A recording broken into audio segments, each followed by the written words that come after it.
ইয়া হান্নান, ইয়া মান্নান, এই নামগুলোতে এত শক্তি কেন? এই নামগুলোতে আছে কি?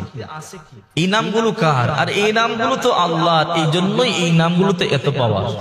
এই নামগুলো পড়লে কি হয় আর কখন পড়বেন শুনলে আপনি অবাক হয়ে যাবেন। ইয়া হান্নান, অধিক স্নেহশীল, ইয়া মান্নান, অধিক দয়ালু, অধিক দাতা। এই নামগুলো কাবা ঘরের গিলাফের মধ্যে উপরে লেখা আছে, শুনলে আশ্চর্য হয়ে যাবেন। আবু দাউদ শরীফের একটা হাদিস আছে, 1495 নম্বর হাদিস।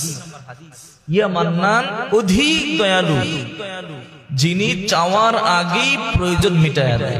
যখন আপনার কোনো কিছু প্রয়োজন হবে তখন আপনি এই নামগুলো ধরে যদি আল্লাহকে ঢাকতে পারেন, বিশ্বাস করেন আল্লাহ পাক আপনার প্রয়োজন পড়ার আগেই আপনার প্রয়োজন আল্লাহ মিটায় দেবে।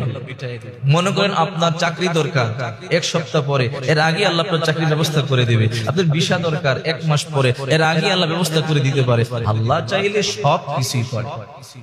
আল্লাহ পাকের অনেকগুলো নাম আছে, ওয়ালিল্লাহিল আসমাউল হুসনা ফাদউহু বিহা।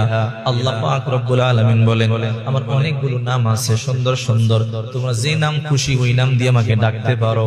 বুখারী শরীফে একটা হাদিস আছে, 2736 নম্বর হাদিস। আবু হুরায়রা রাদিয়াল্লাহু তাআলা আনহু বলেন, বিশ্বনবী মুহাম্মদ রাসূলুল্লাহ সাল্লাল্লাহু আলাইহি ওয়াসাল্লাম বলেছেন, আল্লাহ পাকের 99টা গুণবাচক নাম রয়েছে। যে ব্যক্তি নামগুলো মুখস্থ করবে, নামগুলো হেফাজত করবে, আল্লাহ পাক রব্বুল আলামিন ওই ব্যক্তির হেফাজত করবে। তার মানে ওই ব্যক্তিকে আল্লাহ জান্নাতে প্রবেশ করায়া দিবে। এই জন্য চেষ্টা করবেন আল্লাহ পাক রব্বুল আলামিনের 99টা নাম মুখস্থ করবার জন্য। ইয়া হান্নান, ইয়া মান্নান, এত পাওয়ারফুল কেন এগুলো? আল্লাহ পাকের গুণবাচক নাম, আল্লাহ পাকের নাম। আল্লাহ পাক রব্বুল আলামিন নিজে এই নামগুলোকে পছন্দ করে করে রেখেছেন। আল্লাহ পাক রব্বুল আলামিন বলেন, ইয়া হান্নান মানে অনেক স্নেহশীল। যে ব্যক্তি এই নামের বেশি বেশি জিকির করবে, আল্লাহ তাকে অনেক স্নেহ করবে, অনেক ভালোবাসবে, অনেক মহব্বত করবে। ইয়া মান্নান, অধিক দাতা, অধিক দয়ালু। যে ব্যক্তি ইয়া মান্নান বলে বলে জিকির করবে, আল্লাহ বলবে, আমাকে আমার বান্দা অধিক দয়ালু, অধিক দাতা বলতেছে, আমি তাকে অনেক কিছু দিয়া দিব।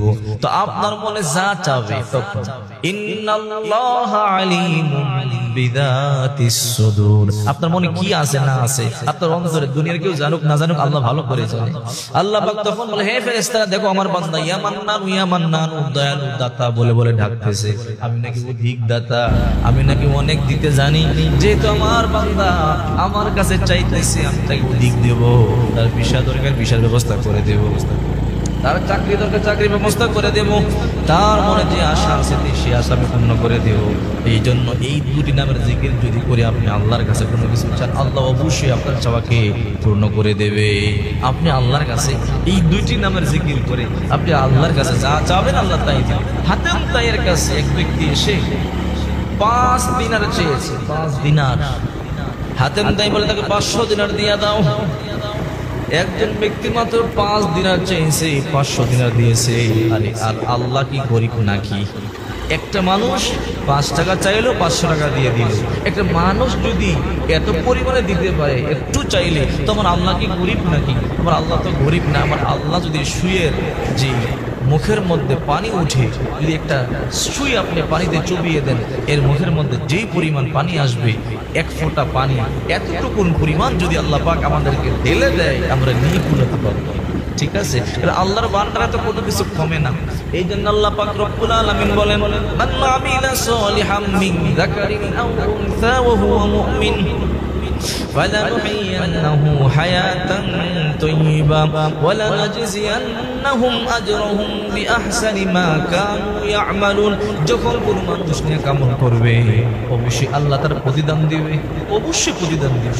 আল্লাহ পাক বলেন, দুনিয়াতে প্রতিদান হলো সুন্দর জীবন দিব, পবিত্র জীবন দিব, আর মৃত্যুর পরে আমি আল্লাহ তাকে জান্নাতে প্রবেশ করাই দেব। দুনিয়া তো দিবে, পরকালও দিবে। আল্লাহ শুধু এই কথা বলেন না দুনিয়াতে দিব না, পরকালে দিব না, দুনিয়াতেও দিব, যেহেতু আমরা নগদে বিশ্বাস। এই জন্য যখন আপনার কোনো কিছু প্রয়োজন হবে, নীরবে নিবৃত্তে একা একা আল্লাহকে ডাকবেন, ইয়া হান্নান ইয়া মান্নান, এইরকম বলে বলে যখন আপনি জিকির করবেন, জিকির করে আল্লাহর কাছে চাবেন। সবচেয়ে ভালো ভালো ঈশার নামাজের পরে, ঈশার নামাজের পরে জিকির আজগার করবার পরে রাত্র যখন গভীর হয়ে যাবে অথবা শেষ রাত্রিতে কয়েক রাকাত তাহাজ্জুদের সালাত আদায় করে আপনি আল্লাহর দরবারে কয়েকবার দুরূদ শরীফ পাঠ করে হাত তুলে চোখের পানি ছেড়ে কান্না করবেন, ইয়া হান্নান ইয়া মান্নান, হে অধিক দাতা, হে স্নেহশীল, আপনার কাছে আমার এটা চাওয়া আছে। আর তখন আল্লাহ পাক প্রথম আকাশে এসে ডাকতে থাকে, হে আমার বান্দা বান্দীরা, আমার কাছে চাও, কি লাগবে, আমি তোমাদেরকে দেওয়ার জন্য এসেছি। তখন আপনি কয়েকবার এই নামের জিকির করি, নির্দিষ্ট নাই যে 100 বার 200 বার, যতক্ষণ ভাল লাগে কিছুক্ষণ এই নামগুলো জিকির করি, ইয়া হান্নান ইয়া মান্নান, এরকম জিকির করে করে দুরূদ পাঠ করে আল্লাহর দরবারে হাত তুলে চাবেন, অবশ্যই আল্লাহ পাক আপনার চাও পূরণ করে দিবেন। রাসূল পাক সাল্লাল্লাহু আলাইহি ওয়াসাল্লাম